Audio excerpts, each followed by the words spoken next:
मांसो पुरस्कृतः प्रजापति। हमारी बात आप लोगों को समझ में आ रही है नहीं आ रही है? तो भगवान के मात्र जो है, भगवान कितने कैसे हुए हैं कि बामन अंगुल में बटुक बामन रूप। जो बामन भगवान को देखता वह मुग्ध हो जाता। देवताओं में जो है आनंद का जो है परावर नहीं रहा। ब्राह्मण अति प्रसन्न हो गए हैं। ऋषि कुल में भगवान प्रभु का प्रकट हुआ है। सभी ने मिलकर के भगवान वामन का बहुत सुंदर यज्ञोपवीत संपन्न किया है। ब्राह्मणों ने जो है श्रेष्ठ कर्म करवाए हैं। यज्ञोपवीत आदि जो था सब देवताओं ने मिलकर के एक एक चीज जो है वामन भगवान को समर्पित किया है। उसी समय जो है भगवान ने गुरु बृहस्पति देव को जो है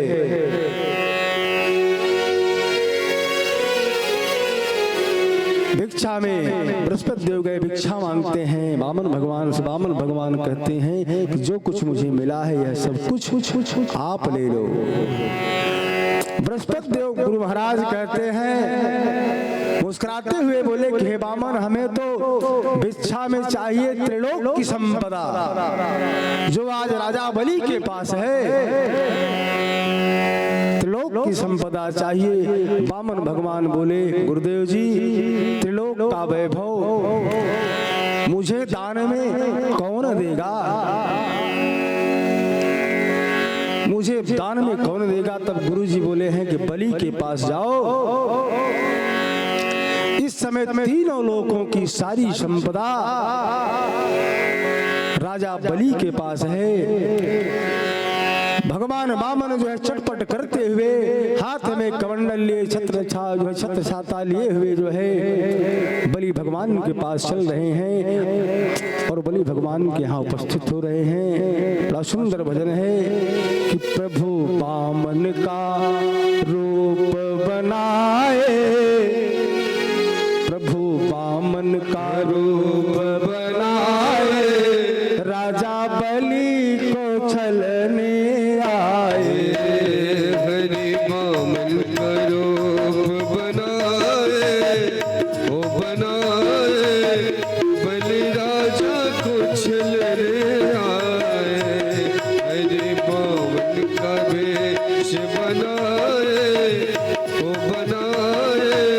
बलि राजा को छलने आए।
मंच में श्री ठाकुर विवेक सिंह जी उपस्थित हैं, आपको मंच के माध्यम से राधे राधे।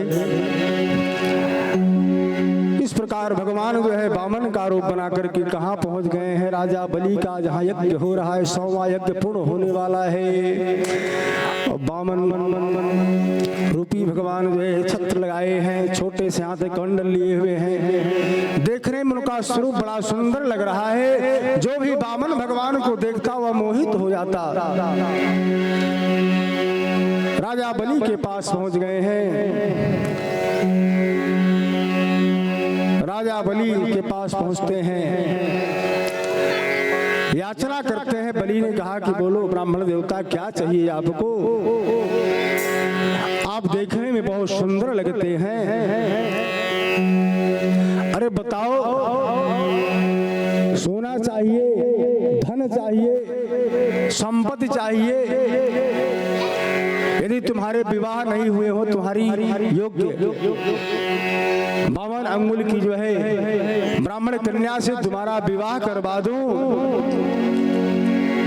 वामन भगवान कहे मुझे इस चीज की कोई आवश्यकता नहीं है।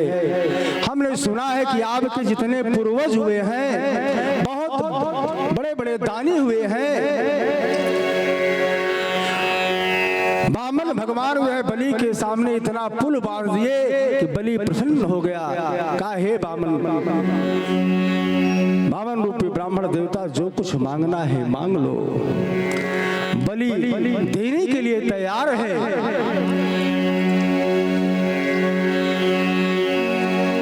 जो मांगना है दिल खोल के मांगो, मैं देने के लिए तैयार हूं। वामन भगवान कहते हैं कि देखो राजन, यदि देना है तो 3 पग भूमि मुझे केवल दे दो। राजा बलि हंसने लगा, कहा आए इतना पुल बांध दिए,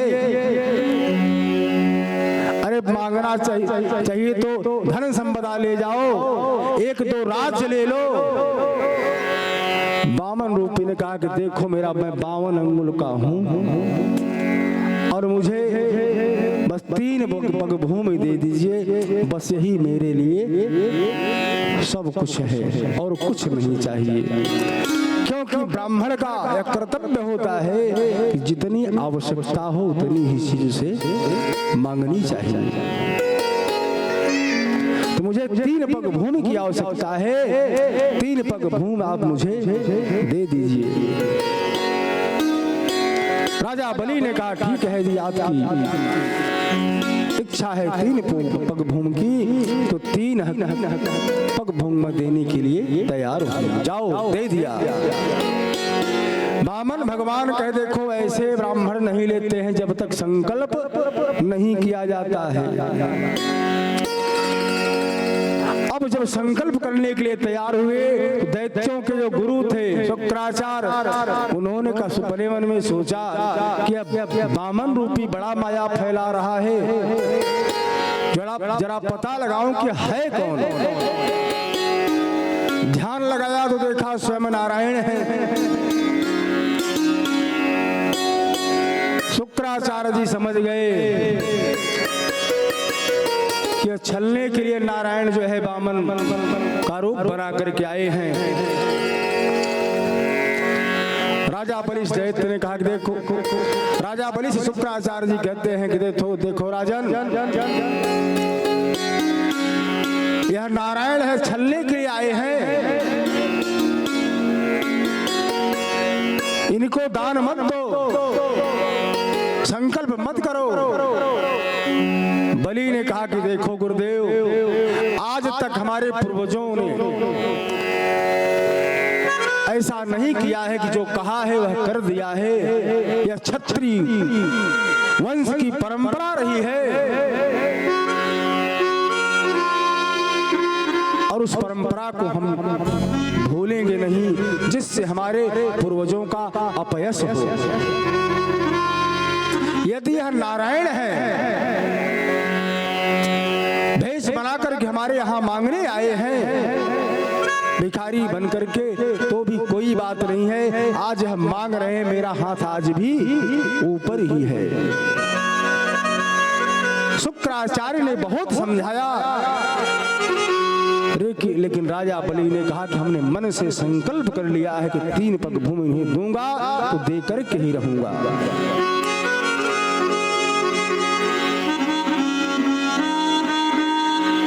राजा बलि हाथ में जो है कुश लेते, अक्षत ले लिए हैं। वामन भगवान से कहते हैं संकल्प बोलो। वामन भगवान कहते हैं ऐसे संकल्प पूर्ण नहीं माना जाता है जब तक हाथ में कुश जल अक्षत न हो। आपने अक्षत लिया है, कुश लिया है, लेकिन हाथ में अब जल भी ले लो। राजा बलि ने जैसे ही कमंडल उठाया है, उस कमंडल में शुक्राचार्य जी है उस छिद्र में जाकर के बैठ गए। कमंडल से जल भी नहीं गिर रहा है। भगवान समझ गए कि शुक्राचार्य की ही करतूत है और दूसरा कोई नहीं है। राजा बलि से भगवान कहते हैं कि ऐसा है कमंडल दो मुझे, हो सकता है काफी पुराना है, इसमें जंग लग गया हो, जंग के नाते पानी नहीं गिर रहा है। भगवान एक कुशा का टुकड़ा लेते हैं और कुशा के टुकड़े से जब इस छिद्र को साफ करने की कोशिश किए हैं तो उसी में शुक्राचार्य की एक आंख जय सीताराम फूट गई। मानो भगवान ने यह संदेश दिया है कि यह संसार एक आंख से देखना चाहिए। संसार एक है, सारे जीव एक हैं।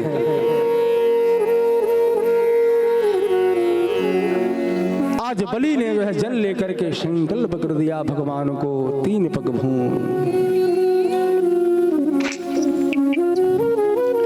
जैसे ही बलि ने संकल्प किया है, भगवान का क्या रूप हुआ है।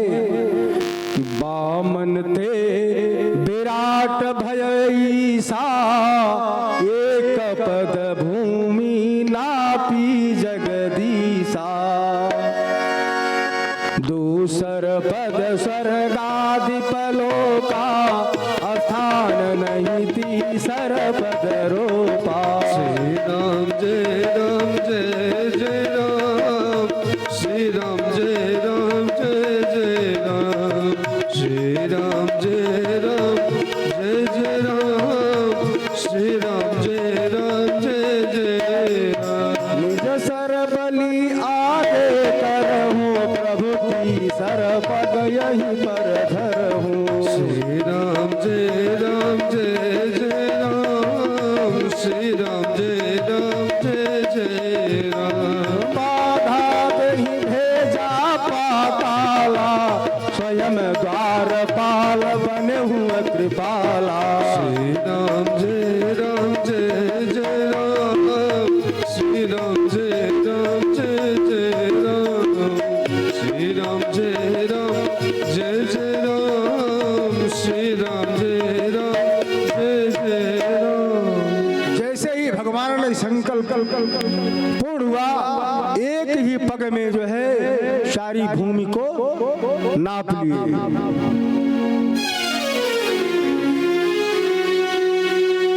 और दूसरे पद में क्या नापे हैं? स्वर्ग लोक, 2 लोक। अब तीसरा पद कहाँ जाए? राजा बलि के पास पहुंचे, कहा बताओ।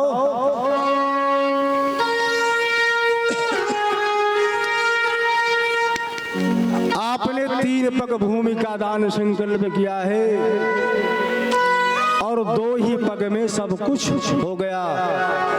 अब बताओ तीसरा पद कहाँ रखूं? तब राजा बलि जो है इतना सब कुछ हो जाने के बाद राजा बलि ने धैर्य नहीं छोड़ा। कहा प्रभु यह बताइए कि धन बड़ा होता है कि धनवान?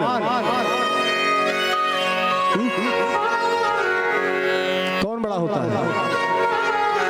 धन बड़ा होता है कि धनवान? बहुत सही। राजा बलि ने कहा कि प्रभु आपने जो है अभी तो हमारे धन को नापा है, अभी धनवान तो आपके सामने खड़ा है। तीसरा इतना पग आप मेरे सर पर रखिए। भगवान तीसरे पद में जो है राजा बलि को भी नाप लिया। इतने के बावजूद भी भगवान ने क्या किया है, देखो, राजा बलि को बांध लिया।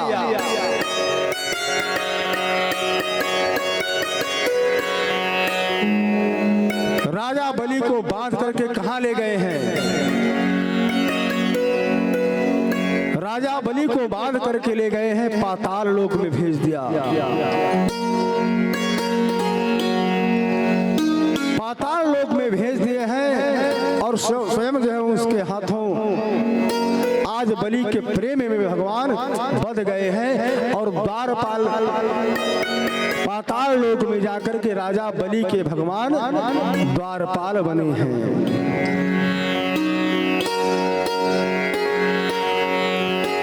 द्वारपाल बने हैं वहां जो है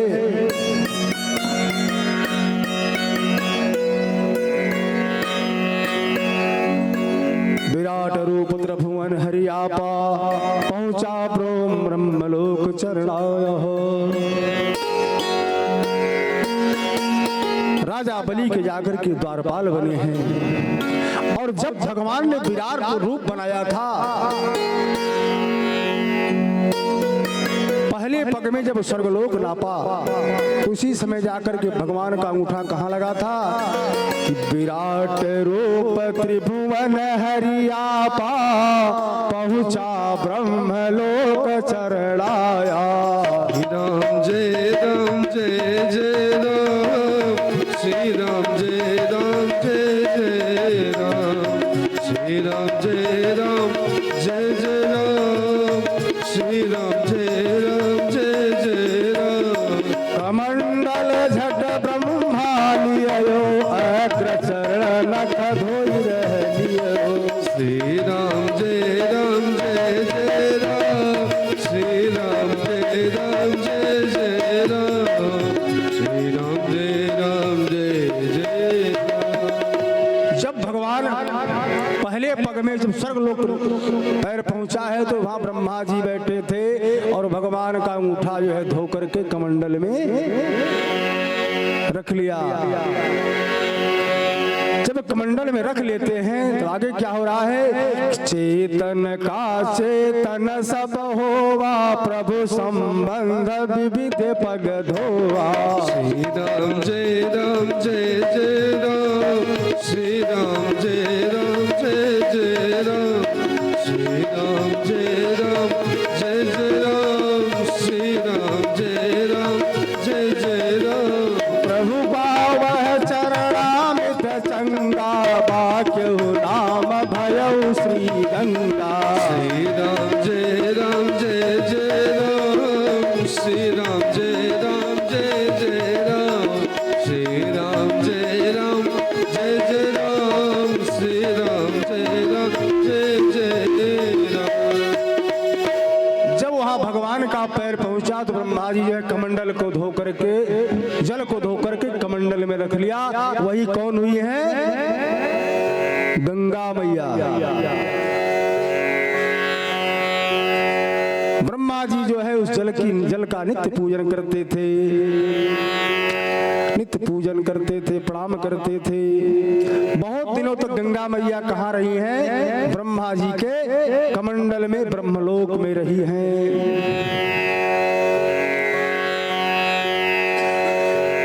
ब्रह्मलोक में रही है। उधर क्या हो रहा है कि अश्वमेघ यज्ञ कर सासगरही, राजा एक सत पूर्ण हुई तब साजा।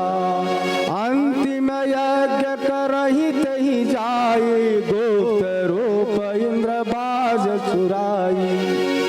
यहाँ राजा सगर क्या कर रहे हैं? क्या अश्वमेघ यज्ञ कर रहे हैं और अंतिम यज्ञ जो है 100वां यज्ञ पूर्ण होने वाला है। और इधर क्या, यदि सगर का यज्ञ पूर्ण हो जाता तो इंद्र का इंद्रासन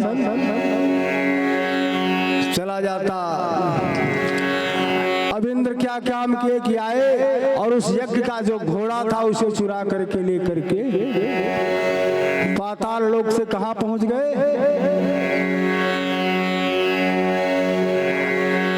इसलिए पाताल ही जाई कपिल आश्रम बाधे उताही सहसाय स्वयं सय भयो दक्षसेन चौक भय गयो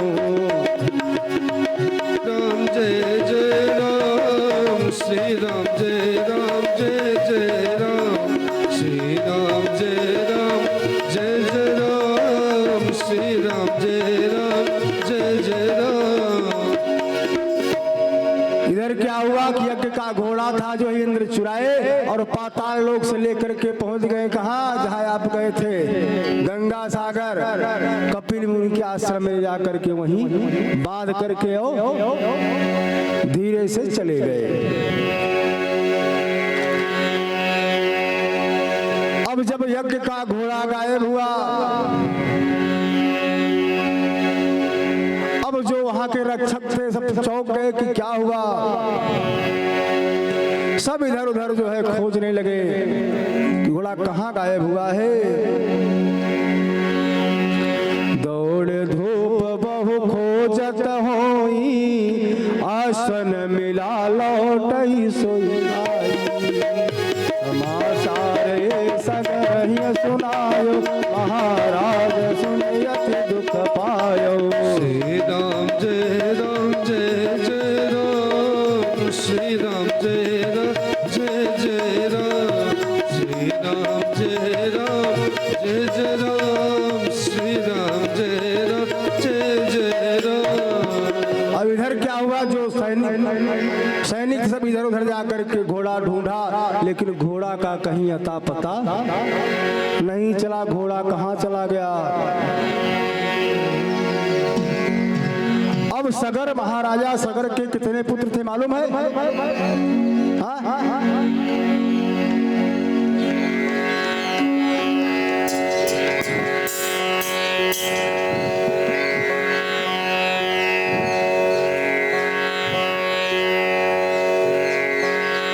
महाराजा सगर के 60,000 पुत्र थे। सगर ने आदेश दिया, अपने पुत्रों को कहा कि जो है जब सारे दिशा में पृथ्वी पर पता नहीं चल रहा है कि घोड़ा कहाँ गया, तो आदेश क्या देते हैं राजा सगर कि पूरब दिशा खोदत जाही पहुँच कपिल आश्रम कह माही। श्री राम जय राम जय जय राम श्री राम जय राम जय जय राम श्री राम जय राम जय जय राम श्री राम जय राम जय जय राम। ध्यान मग्न बैठो मुनि ताही बाधाय स्वपताउन नाही। श्री राम जय जय राम श्री राम जय जय राम। सगर ने आदेश दिया कि पूरा पाताल खोद डालो, पूरब जो है पश्चिम से लेकर के पूरब तक कांत कर दो जब तक घोड़ा न मिले। राजा सगर के जो 60,000 पुत्र थे जो है पूरा खोदना शुरू कर दिया।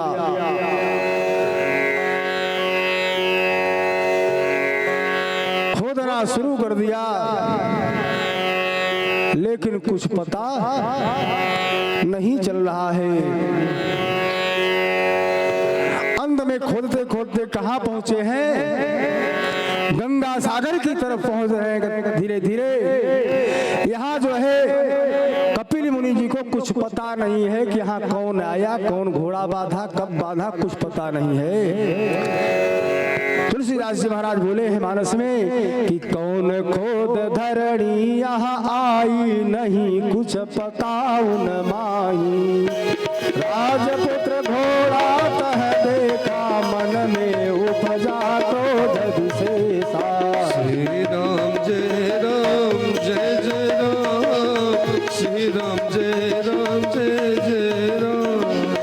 श्री राम जय जय राम श्री राम जय जय राम।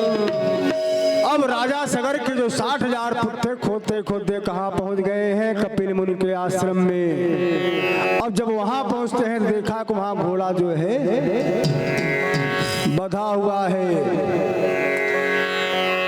अब उन्हें जो है खोदते खोदते तो पसीना आ गया, क्रोध से लाल। समझ गए कि ही जो है घोड़ा चुरा करके लाए हैं और यहाँ बांधे हैं, और हम लोगों को देखा तो बेश बना करके बैठ गए हैं, ध्यान मग्न हो गए हैं।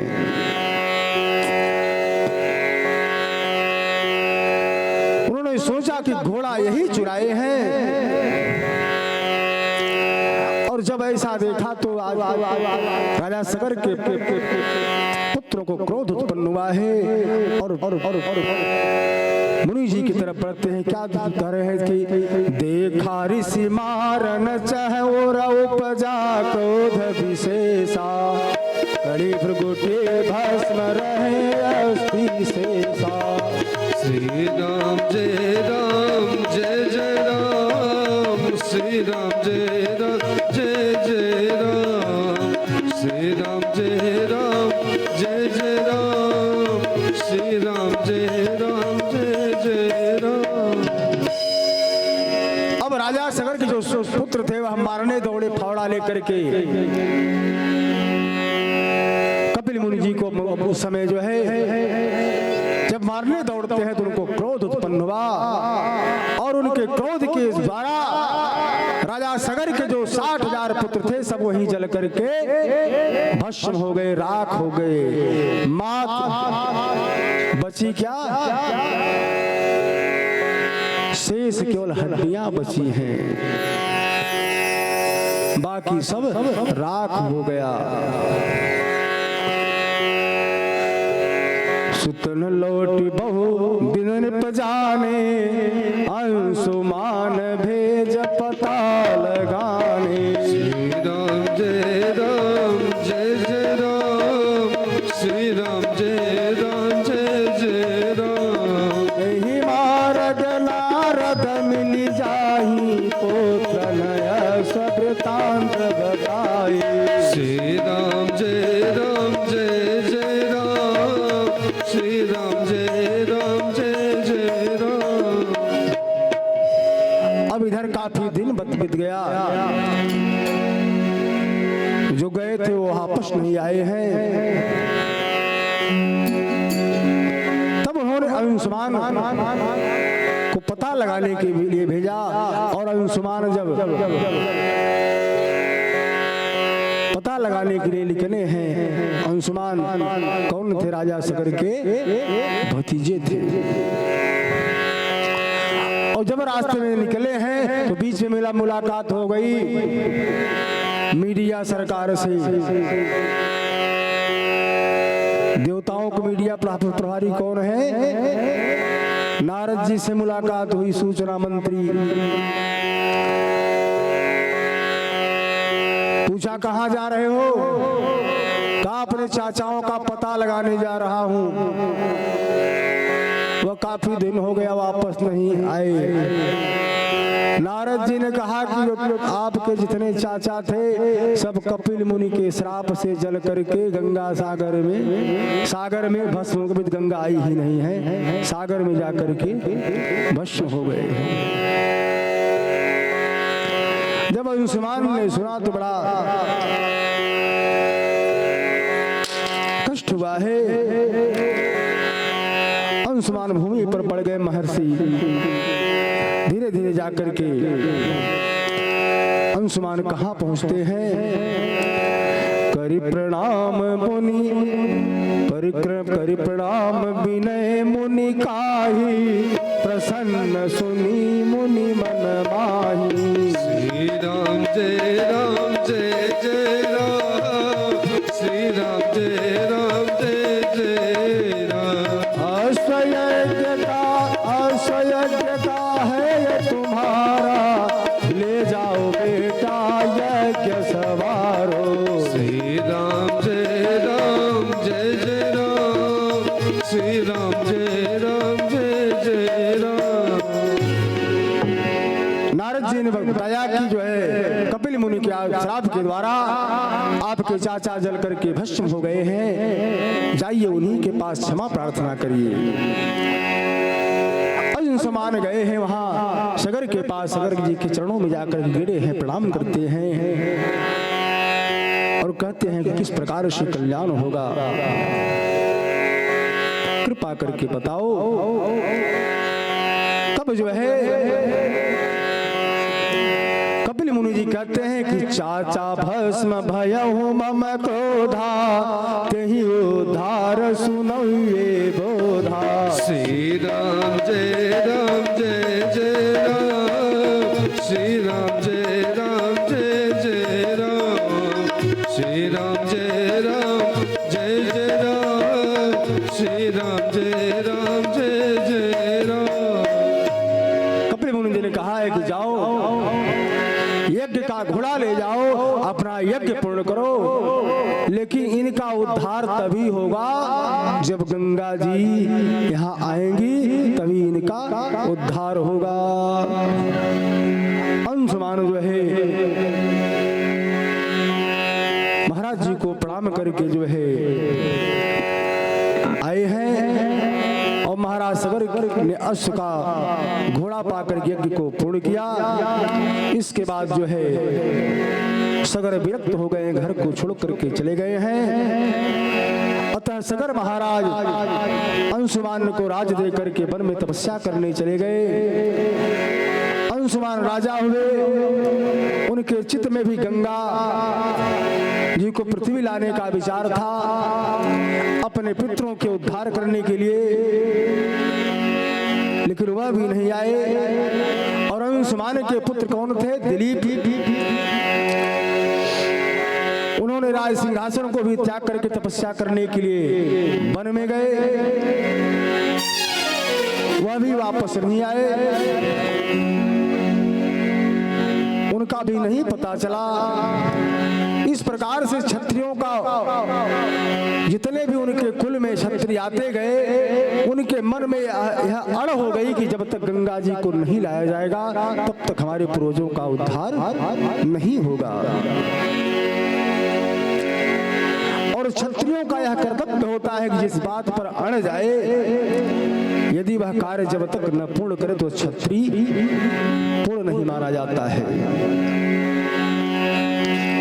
इस प्रकार से जो है पिता की आज्ञा से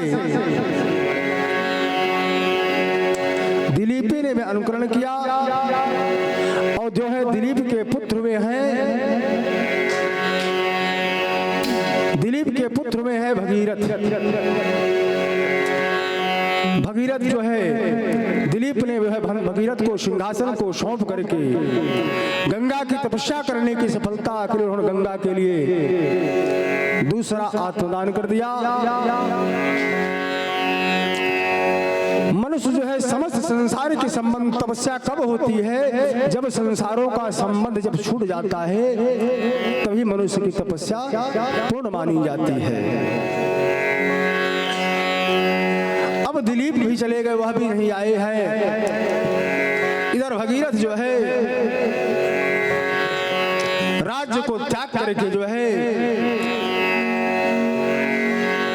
राजा बने, लेकिन तुरंत राज्य को त्याग दिया है, अपूर्व हुआ है। और भगीरथ जी के मन में क्या हुआ भाव उत्पन्न हुआ है कि सुना भगीरथ पितहि जब तप कर भयहु पात शरीर, राज सची मन छोड़ कर बन चला स्वयं वह धीर। आज भगीरथ जो है राज सिंहासन को छोड़ करके जो है स्वयं भगीरथ अपने पूर्वजों के उद्धार करने के लिए चल देते हैं। सारा राज्य भार जो है उन्होंने मंत्रियों पर छोड़ दिया है और स्वयं वन को चल दिए हैं।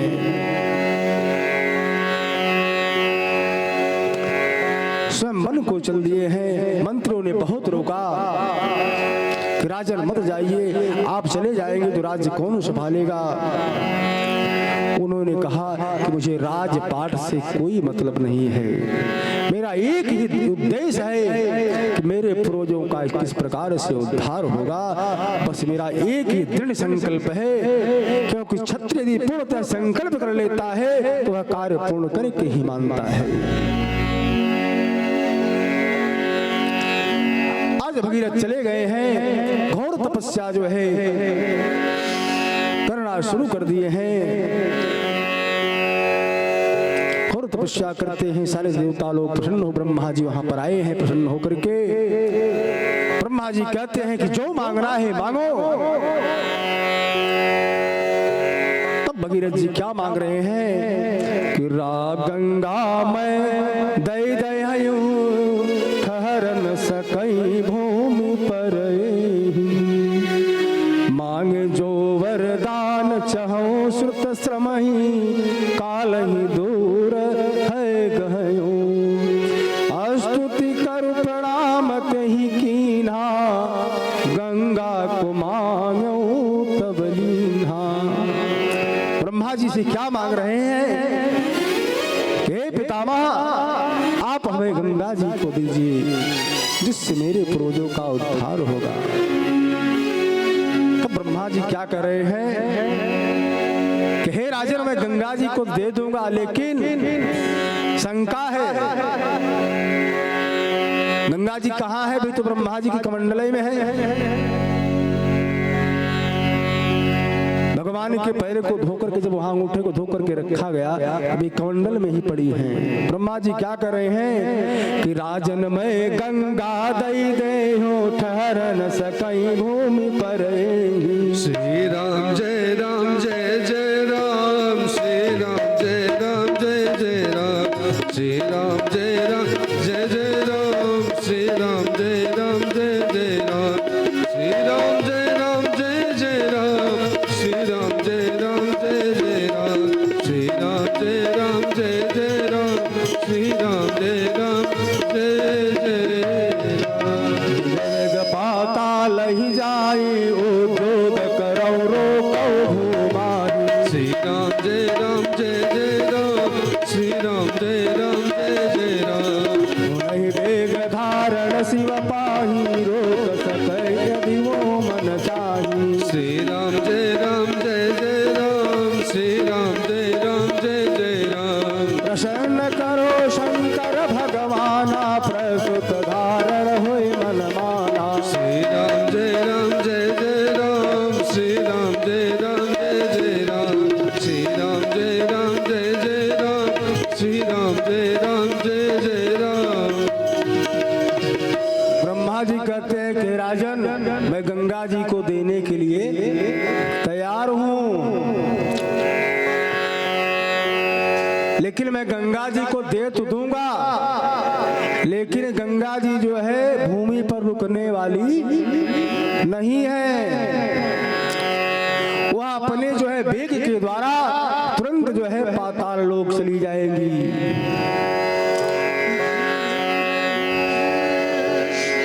तब भगीरथ जी ने पूछा कि पितामह, यह बताओ किस प्रकार से वह जो है यहाँ पर रुकेगी, उनको कोई उपाय बताओ। पितामह कहते हैं कि हे भगीरथ जी, गंगा जी को रोकने का केवल एक ही उपाय है, वह भगवान औढ़रदानी भगवान भोलेनाथ हैं। वही ही उनके वेग को रोक पाएंगे और दूसरा कोई रोकने वाला नहीं है। अतः तुम जो है भगवान भोलेनाथ की स्तुति करो। और समझा बुझा करके वहां से अपने लोग को चले जाते हैं।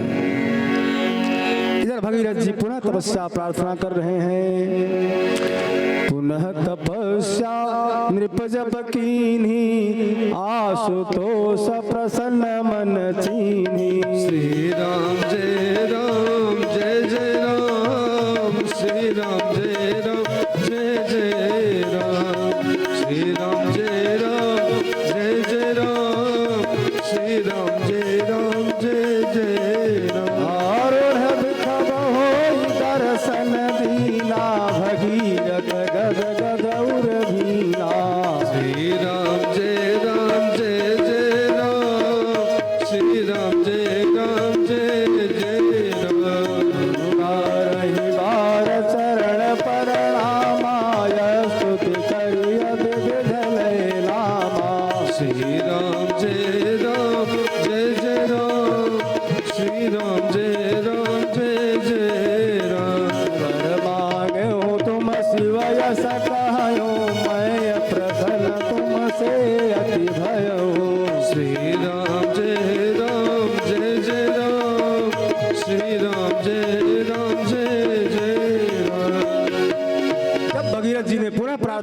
आरती किए हैं तो भगवान भोलेनाथ प्रसन्न हुए। प्रसन्न होकर के आकर के खड़े हो गए। कहा कि मैं तुम्हारी तपस्या से प्रसन्न हूँ, जो वर मांगना है मांग लो। तब भगीरथ जी ने कहा कि गंगा जी को रोकने का उपाय आप करिए। तब भगवान भोलेनाथ ने वरदान दिया कि शंकर जी वरदान ही देकर चले कैलाश वृखहु को लेकर के। भगवान भोलेनाथ ने कहा कि ठीक है, एवं मस्त, ठीक है, गंगा जी को आप ब्रह्मा जी के कमंडल से छुड़वाइए, हम तैयार हैं। कब पुनः जो है भगीरथ जी गंगा जी का ब्रह्मा जी से प्रार्थना किए हैं। भगीरथ जी से प्रार्थना किए हैं और गंगा जी वहां से जो है ब्रह्मा जी के कमंडल से चलने के लिए तैयार हुई हैं। भगीरथ विनय पर गंगा छोड़ ब्रह्मा ने दीन है, जटा खोल प्रतीक्षा मह गिरती रही गंगा धारिणी। गंगा जी वहां से चल दी है, ब्रह्मा जी के कमंडल से निकली और कहाँ आई है। गंगा जी का तो पूरा पूर्णतः वेग है कि मैं पृथ्वी पर रुकने वाली नहीं हूँ, सीधा पाताल को जाना है। अब इधर भगवान भोलेनाथ जटा को फैला करके खड़े हैं, आओ इंतजार है। कहाँ आई है। शंकर तेरी जटा में जय जय, अरे बाबा तेरी जटा में बहती है गंगाधारा, बाबा तेरी जटा में बहती है गंगाधारा, भोले तेरी जटा में, भोले तेरी जटा में बहती है गंगाधारा, बाबा तेरी जटा में बहती है गंगाधारा। काली घटा के अंदर अंदर, काली घटा के अंदर देवता बिनी उजाला, बाबा तेरी जटा में, भोले तेरी जटा में बहती है गंगाधारा, बाबा तेरी जटा में।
हमारे बीच जो है ग्राम सभा शेरपुर के प्रधान संवरजीत सिंह चौहान उपस्थित हुए हैं। आपको मंच के माध्यम से राधे राधे।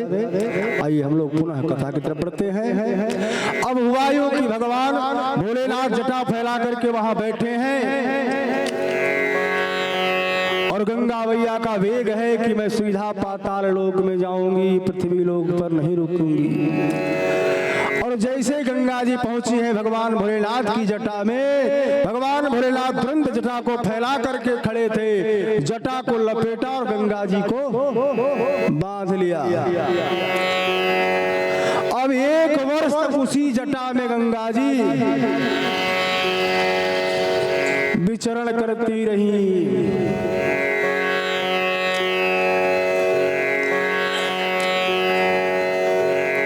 भगीरथ जी परेशान कि अब क्या किया जाए, एक पे एक समस्या।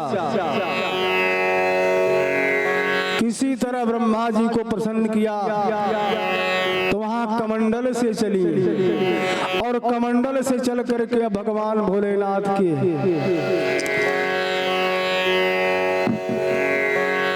जटा में जो है फंस गई। अब क्या किया जाए। भगवान भोलेनाथ का पुनः प्रार्थना करते हैं। भगवान भोलेनाथ से क्या कर रहे हैं कि विश्वनाथ प्रार्थना पुनः विश्वनाथ ही कीन्हा, जटा से गंगा नृपई दई दीन्हा।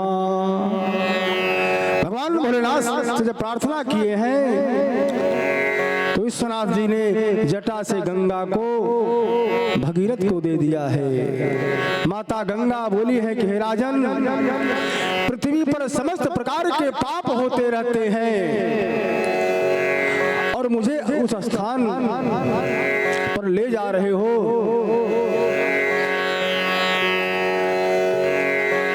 बताओ मैं क्या करूंगी। सब लोग हमारे बीच ले आकर के पाप को बहाएंगे, कोई प्रबंध करो। तब महाराज बोलते हैं कि हे दयामयी, पापियों के साथ महापुरुष भी जाकर के आपकी गोदी में नहाएंगे। गंगा मैया कह रही हैं हे राजन, अनेक प्रकार के जितने पाप होंगे ले आकर के सब हम ही में फेंक देंगे, पाप को ला करके यही धोएंगे। भगीरथ जी कहते हैं अरे माता जी, आपके यहाँ तो बड़े बड़े संत आएंगे, भगवान श्री रामचंद्र भी आएंगे, आप का आचमन करेंगे। और वास्तविकता है कि गंगा के किनारे जाओ तो वहाँ पापी भी रहते हैं और पुण्यात्मा भी रहते हैं। तमाम ऐसे प्राणी हैं, लोग जाता है वहाँ स्नान करता है, कहता हर हर गंगे। और कुछ लोग वहाँ ऐसे हैं, कहते हैं तुम करो हर हर गंगे, हम तुमको करेंगे नंगे। उनका यही काम है, तुम नहाने जैसे डुबकी का कपड़ा लेके। अब जो नहा रहा है गंगे कर रहा है, उसके पितर लोग देख रहे हैं, और जो कह रहा है हम तुमको नंगे करेंगे, उसके उनके पितर लोग देख रहे हैं, देखो हमारे कुल खानदान में ऐसे ऐसे पैदा हुए हैं। तो भगीरथ जी जो है वहां पर प्रार्थना करते हैं कि माँ,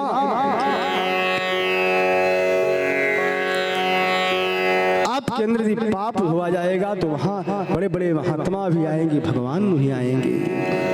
पाप भस्म छुअत